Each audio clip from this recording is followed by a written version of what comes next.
Hello, welcome back to Off Grid Style. I'm Nikki, and I am so glad, as always, to have you here. I love that you watch my videos. I really appreciate it.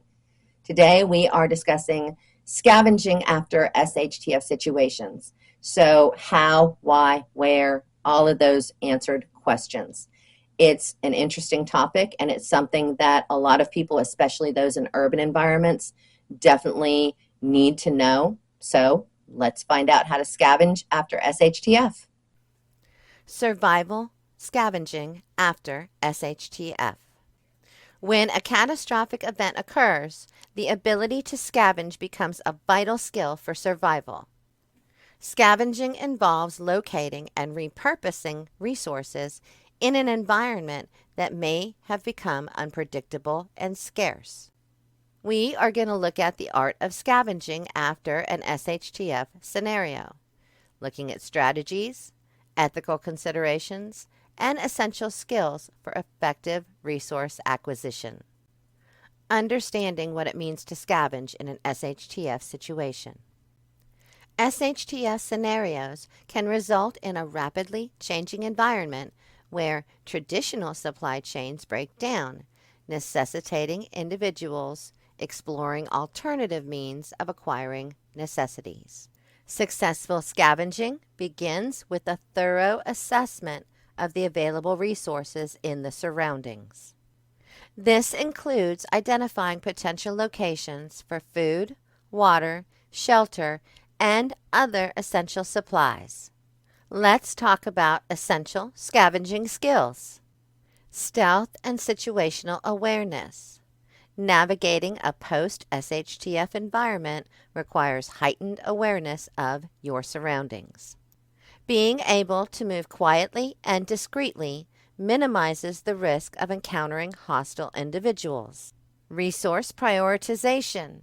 Scavengers must develop the ability to prioritize resources based on immediate needs. Understanding what is essential for survival helps in efficient resource allocation. Improvised tools. In the absence of conventional tools, the ability to improvise becomes crucial. Scavengers should be adept at creating makeshift tools for various purposes, from opening containers to self-defense. And then there is strategic scavenging. In urban environments, abandoned buildings, businesses, and homes may hold valuable resources. However, caution is necessary to avoid potential dangers and conflicts with other scavengers. Rural and wilderness scavenging. In more remote areas, the focus may shift to natural resources. Knowledge of edible plants, wildlife tracking, and water sources becomes essential for sustained survival. Scavengers in rural areas should strategically plan their routes, considering potential dangers, resource-rich locations, and alternative paths to minimize risks. And then there are the ethical considerations. Respecting boundaries. Even in dire circumstances, ethical behavior remains crucial.